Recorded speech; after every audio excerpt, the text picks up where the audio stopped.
Desde el púlpito de First Baptist Church en Dallas, Texas, esto es Camino a la Victoria con el Dr. Robert Jeffress. Hola, soy Humberto González y te doy la bienvenida a un nuevo episodio de Camino a la Victoria. Durante 2000 años, los cristianos se han preguntado, ¿cuándo volverá Jesús? Pues bien, nadie sabe con certeza el día ni la hora, pero podemos estar seguros de algo: Jesucristo vendrá otra vez, tal como lo prometió. En la enseñanza de hoy, el Dr. Robert Jeffress analizará la culminación de la gran tribulación, cuando Cristo finalmente regrese a la tierra. Así que prepárate para un tiempo especial de aprendizaje. Trae tu Biblia, reúne a tus seres queridos y comencemos este fascinante estudio. Nuestros hijos están bajo constante ataque. Día a día son bombardeados con mensajes confusos, valores distorsionados, mentiras disfrazadas. No podemos permitir que el mundo forme a nuestros niños. Esta tarea empieza en casa, asentando un fundamento que los prepare para toda la vida. Con el regalo podrás compartir a los pequeños las verdades del Evangelio de una forma entendible y emocionante. Y cuando las preguntas empiecen a surgir, tendrás una guía para dialogar e instruir. Con una oración de salvación, 12 actividades dinámicas y un diario personal para rellenar, este libro invita a los niños a recibir el regalo más importante de sus vidas. Visita caminoalavictoria.org y solicita ejemplares para tus hijos o para regalar a tus nietos, sobrinos o niños de tu comunidad. El hogar es nuestro primer refugio. Allí protegemos lo que el mundo intenta destruir. Solicita tu ejemplar de El Regalo, el Evangelio para los niños. No hay nada más importante que puedas hacer hoy para el crecimiento de quienes amas. Síguenos en redes sociales y únete a la comunidad de Camino a la Victoria. Encuéntranos como Tu Camino a la Victoria. A continuación, el Dr. Robert Jeffress con el mensaje de hoy: el acontecimiento más importante de la historia. En 1961, solo unos días antes de que el presidente electo John F. Kennedy fuera investido como presidente de nuestro país, invitó al evangelista Billy Graham a acompañarlo a Key Biscayne, Florida, para pasar unos días de descanso y jugar al golf. Ahora bien, la invitación a Graham sorprendió a la gente por dos razones. En primer lugar, por el conocido desinterés de Kennedy en asuntos espirituales, pero también por su igualmente conocida antipatía hacia el evangelista Billy Graham. Sin embargo, pasaron un par de días juntos y un día después de terminar de jugar al golf, iban de regreso al hotel y Kennedy aún tenía permiso para conducir. Él conducía un Lincoln blanco con Graham en el asiento delantero y de repente el presidente Kennedy detuvo el auto a un lado del camino, apagó el motor, miró a Billy Graham y le dijo: Billy, ¿crees que Jesucristo volverá algún día a la tierra? Graham dijo: por supuesto que sí, señor. Entonces Kennedy preguntó: ¿por qué oigo tan poco sobre esto hoy en día? El hecho de que Jesucristo regrese a la tierra es uno de los secretos mejor guardados del mundo. Y sin embargo, al leer las Escrituras, el estribillo constante tanto del Antiguo como del Nuevo Testamento es que Cristo regresará nuevamente para reclamar este mundo roto que se ha perdido.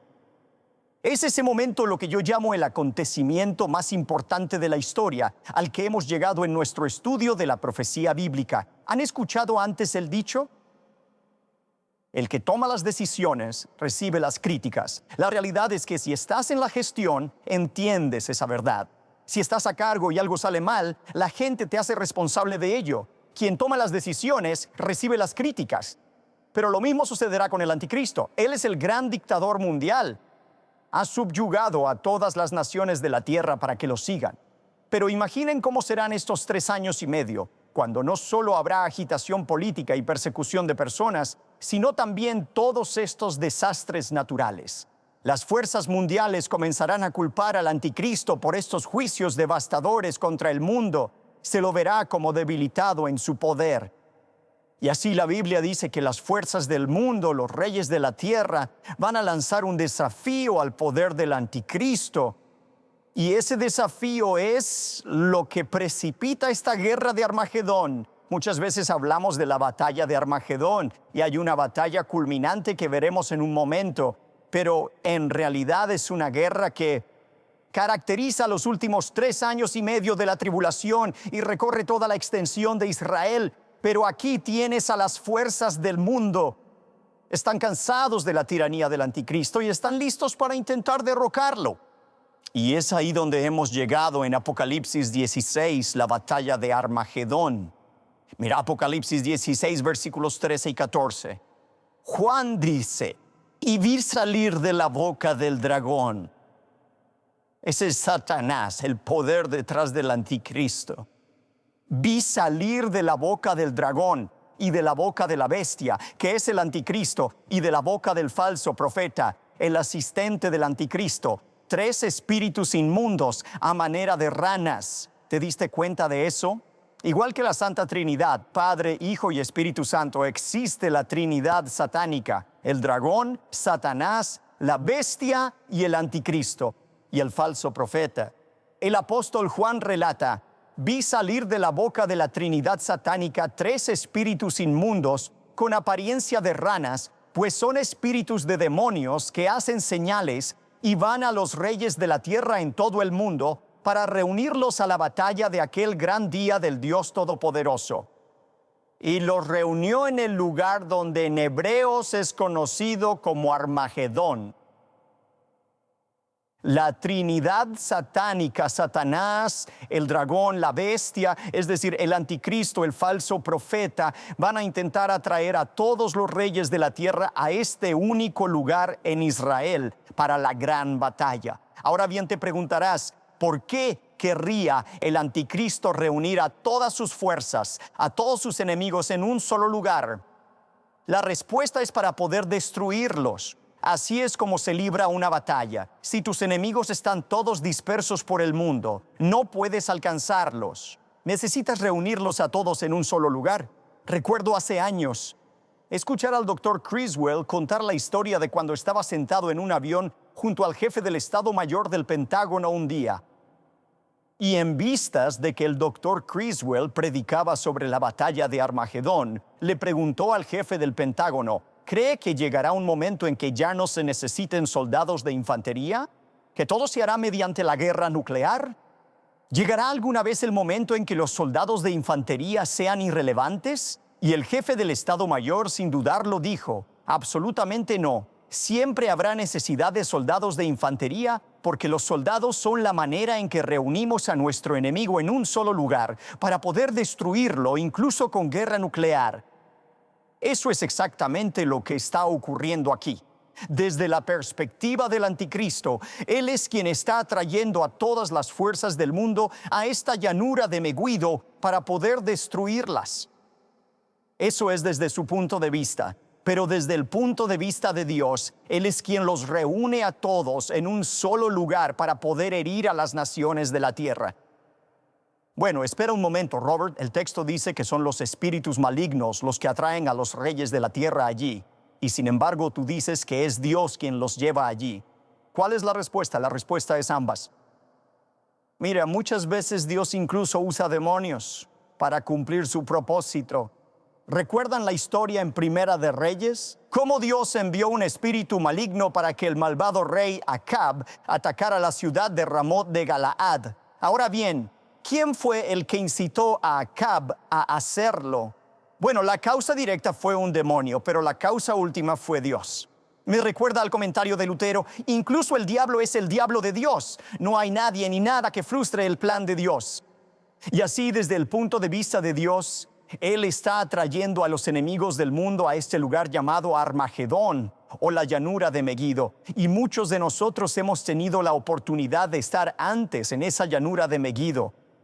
Es el escenario de algunas de las batallas más famosas del Antiguo Testamento. Barak y los cananeos, Gedeón y los madianitas. Cuando Napoleón se paró sobre esa llanura, como muchos de nosotros antes, dijo, Este es el campo de batalla más natural en todo el mundo. Y si vas allí, verás por qué es así. Mira Apocalipsis 16, versículo 17. Las fuerzas del mundo se están reuniendo en la llanura de Megiddo para hacer la guerra contra el anticristo. Es en ese momento cuando Dios desata su juicio final contra la tierra. Mira Apocalipsis 16, versículo 17. El séptimo ángel derramó su copa por el aire y salió una gran voz del templo del cielo, del trono, diciendo: hecho está. Este es el juicio de la última copa, el último de los juicios de Dios contra el mundo. Y nota que este juicio, esta copa, no se derrama sobre la tierra, se derrama en el aire. Creo que Juan está describiendo lo que nosotros llamaríamos una explosión nuclear, un intercambio nuclear, algo que ocurre en el aire y tiene una gran fuerza destructiva. Creo que eso es exactamente lo que Juan está diciendo, que vio este juicio derramarse en el aire y observa el resultado de esto en los versículos 18 al 20 de Apocalipsis 16. Entonces hubo relámpagos y voces y truenos y un gran temblor de tierra, un terremoto tan grande, cual no lo hubo jamás desde que los hombres han estado sobre la tierra. Tan grande y tan poderoso fue aquel terremoto. Y la gran ciudad fue dividida en 3 partes, y las ciudades de las naciones cayeron. Y la gran Babilonia vino en memoria delante de Dios para darle el cáliz del vino del ardor de su ira. Y toda isla huyó, y los montes no fueron hallados, creo. Eso es un intercambio nuclear que él está describiendo aquí. Pero independientemente de la fuente de este juicio contra todo el mundo es solo un preludio al evento principal. Y ese evento principal es el regreso de Jesucristo. Vayan a Apocalipsis capítulo 19. Mientras las fuerzas del mundo están batallando en la llanura de Megiddo, mientras el mundo intenta recuperarse de este juicio nuclear, de repente los cielos se abrirán, dice la Biblia. Y miren Apocalipsis 19, versículos 11 al 13. Entonces vi el cielo abierto, y he aquí un caballo blanco. Y el que lo montaba se llamaba Fiel y Verdadero, y con justicia juzga y pelea. Sus ojos eran como llama de fuego, y había en su cabeza muchas diademas. Y tenía un nombre escrito que ninguno conocía sino él mismo. Estaba vestido de una ropa teñida en sangre, y su nombre es el Verbo de Dios. Mientras las fuerzas del mundo están librando batallas, de repente se sorprenden cuando ven que las nubes se abren y contemplan la aparición del Señor Jesucristo. Y cuando ven a Cristo, se dan cuenta de que no está solo, porque además de la aparición de Cristo, noten en segundo lugar, está la aparición de la iglesia de Jesucristo. Miren el versículo 14. Y los ejércitos celestiales, vestidos de lino finísimo, blanco y limpio, le seguían en caballos blancos. ¿Quién es ese ejército que sigue a Cristo del cielo a la tierra? ¿Eres tú? Soy yo. Nosotros somos los ejércitos que seguimos con Cristo. Se preguntarán, pastor, ¿cómo sabe eso? Es claro en Apocalipsis 19. Vuelvan al versículo 8. Juan describe lo que ocurre en el cielo justo antes de la segunda venida de Cristo. ¿Saben ustedes lo que está pasando en el cielo? Justo antes de la segunda venida de Cristo a la tierra, nos estamos preparando para ello. La razón por la que nos preparamos es que cuando Cristo venga a juzgar a los incrédulos y los envíe al infierno, lo primero en el reino milenial, del cual hablaremos la próxima semana, será un gran banquete de bodas. Se llama la Cena de las Bodas del Cordero. Será una celebración en la que tú y yo participaremos cuando nosotros, la novia de Cristo, nos unamos con Jesucristo. Así que en Apocalipsis 19, versículo 8, dice que estaremos en el cielo preparándonos para esta gran cena que está por celebrarse. Mira el versículo 8. Y a ella, es decir, a la iglesia, se le ha concedido que se vista de lino fino, limpio y resplandeciente, porque el lino fino es las acciones justas de los santos. Nos vestiremos con esos actos justos que hemos realizado por obediencia a Cristo. Aparecerá Cristo. Aparecerá la iglesia. Tercero, en la segunda venida de Cristo, sus enemigos son derrotados. Mira el versículo 19. Y vi a la bestia, a los reyes de la tierra y a sus ejércitos, reunidos para guerrear contra el que montaba el caballo y contra su ejército. Las fuerzas mundiales están listas para luchar. cuando de repente ven a Cristo y a nosotros con Él. De repente esos enemigos se convierten en aliados. Se unen todos juntos, todas las fuerzas del mundo y el anticristo para luchar contra Jesucristo y su ejército. Nos harán la guerra. Algunos dicen, eso me pone algo nervioso. ¿Quieres decir que estaré cabalgando con Jesús y blandiendo una espada? No sé si estoy preparado para eso. No sé cómo me iría en tal batalla contra las fuerzas del mundo. No será así para nada. Los enemigos de Cristo no dependen de nuestra fuerza ni destreza para montar a caballo. Tiene que ver con el poder de Dios. Porque mira el versículo 15 y el versículo 21. ¿Cómo caerán sus enemigos? De su boca sale una espada aguda para herir con ella a las naciones, y él las regirá con vara de hierro. Y él pisa el lagar del vino del furor y de la ira del Dios Todopoderoso. Y los demás fueron muertos con la espada que salía de la boca del que montaba el caballo, y todas las aves se saciaron de las carnes de ellos. Así como Dios mató a 183,000 asirios con su palabra, así Dios, con una palabra, destruirá a sus enemigos. Eso sucede en la segunda venida de Cristo, la aparición de Cristo, la iglesia y la derrota de sus enemigos. Bueno, pastor, ¿por qué es importante todo esto? ¿Qué diferencia hace si Jesús realmente va a regresar al mundo algún día? Recuerdo cuando estaba en la secundaria y era miembro de esta iglesia. Estaba muy emocionado por un domingo de Pascua en particular, porque en ese domingo de Pascua en particular, Billy Graham iba a venir a predicar a nuestra iglesia y él iba a dar el mensaje de Pascua. En ese entonces, Amy y yo estábamos saliendo. Ella vivía en Richardson, igual que yo, pero su familia asistía a una iglesia con un pastor muy liberal. Y este pastor, por charlas personales, negaba la divinidad de Cristo, la inerrancia de las Escrituras, y no creía ni en el cielo ni en el infierno. No creía que Cristo fuera el único camino para ser salvo, y no creía en la segunda venida de Jesús. Uno se pregunta por qué estaba en el ministerio, qué mensaje tenía, pero él me dijo en persona todas las cosas en las que no creía. Así que ese domingo de Pascua por la mañana, yo iba en mi pequeño escarabajo Volkswagen conduciendo por Central Expressway, emocionado por ir a escuchar a Billy Graham, y decidí encender la radio para escuchar el sermón que Amy estaba escuchando en su iglesia, porque también lo transmitían. Fue hace 40 años, pero recuerdo ese sermón como si hubiera sido ayer. Ese pastor liberal e incrédulo dijo esto. Dijo que durante 2000 años la gente ha estado buscando y esperando que Jesús regrese a la tierra algún día, pero aún no ha venido y no va a venir. La primera vez que Jesús viene es cuando vino a Belén. La segunda vez que viene es cuando entra en tu corazón. Ese fue su sermón sobre la segunda venida. Y cuando escuché esas palabras, pensé en 2 de Pedro capítulo 3, donde Pedro dijo, sabiendo primero esto, que en los postreros días vendrán burladores, andando según sus propias concupiscencias. 4, y diciendo, ¿dónde está la promesa de su advenimiento? Porque desde el día en que los padres durmieron, todas las cosas permanecen así como desde el principio de la creación. Hoy la gente se burla de Cristo. Esos cristianos creen eso siempre. Pedro predijo esto para los últimos días. Pero el versículo 8 dice, mas, oh amados, no ignoréis esto, que para con el Señor un día es como 1000 años, y 1000 años como un día. El Señor no retarda su promesa, según algunos la tienen por tardanza, sino que es paciente para con nosotros, no queriendo que ninguno perezca, sino que todos procedan al arrepentimiento.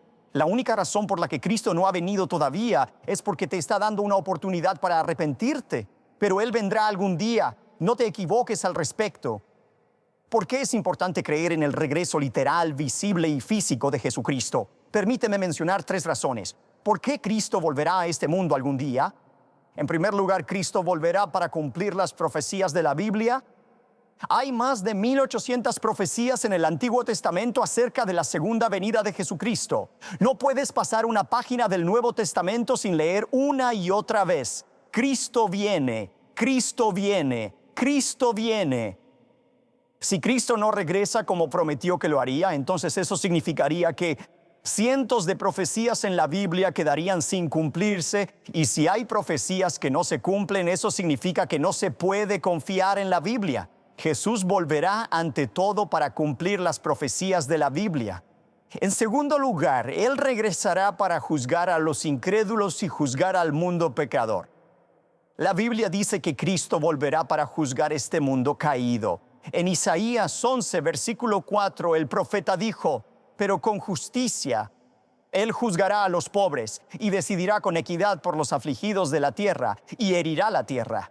Con la vara de su boca y con el aliento de sus labios matará al impío. ¿Por qué Cristo va a regresar? Para cumplir las profecías de la Biblia, para juzgar a los incrédulos. Pero en tercer lugar, y lo más importante, Cristo volverá para reclamar la tierra. En Génesis 3 leemos la historia de cómo el pecado entró en este mundo y el paraíso que Dios creó se perdió, pero solo se perdió temporalmente. Ahora escúchame, ni empieces a guardar nada. Si no hay segunda venida, si solo hay un rapto en el que Dios arrebata a los creyentes para que vivan con Él en el cielo y deja la tierra tal como está, eso sería como si Dios le dijera a Satanás: ¿de acuerdo, Satanás? Tú ganaste. Me llevaré a los creyentes conmigo al cielo y tú puedes quedarte aquí en la tierra. Yo me quedaré en mi rincón del universo si tú te quedas allá, en tu rincón del mundo. Ahora, ¿crees que Dios va a permitir que eso suceda? Por supuesto que no. Dios creó este mundo perfectamente. Y la Biblia dice que un día Él regresará para reclamar lo que legítimamente le pertenece. Por eso es importante la segunda venida. Es cuando Cristo vendrá a reclamar este mundo lleno de pecado. Recuerdo la historia de un grupo de seminaristas que estaban jugando baloncesto. Después de terminar su partido de baloncesto, iban a ducharse. Y uno de los estudiantes de seminario notó a un conserje sentado en las gradas, esperando a que terminaran para poder limpiar.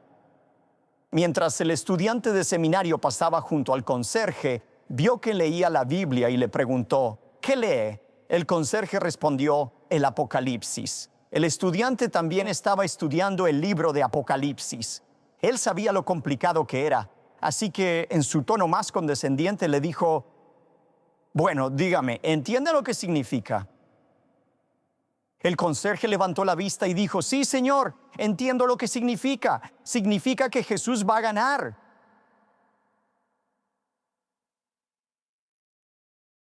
Un día Jesús va a ganar, pero seamos sinceros. Si miramos el mundo hoy, no parece que Jesús esté ganando, ¿verdad? Vemos en el mundo que nos rodea, o quizás solo en nuestro propio mundo.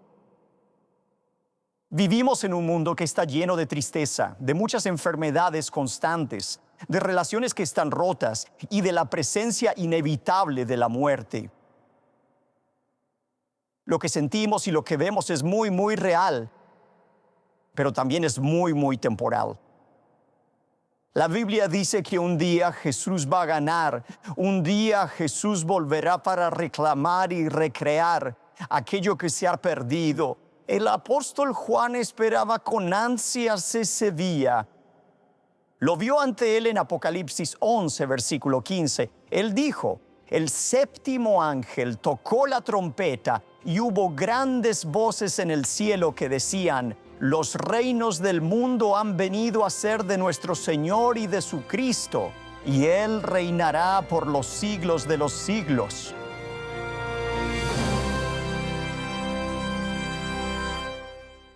El regreso de Cristo Jesús a la tierra será el acontecimiento más importante de la historia. Qué glorioso momento será cuando nos pongamos nuestras vestiduras para las bodas del Cordero. Te invitamos a unirte a nuestra comunidad. Queremos conocerte y orar por ti. Puedes seguirnos en nuestras redes sociales como Tu Camino a la Victoria y compartir con nosotros tus preguntas, motivos de oración y tu testimonio sobre cómo este programa te ha bendecido.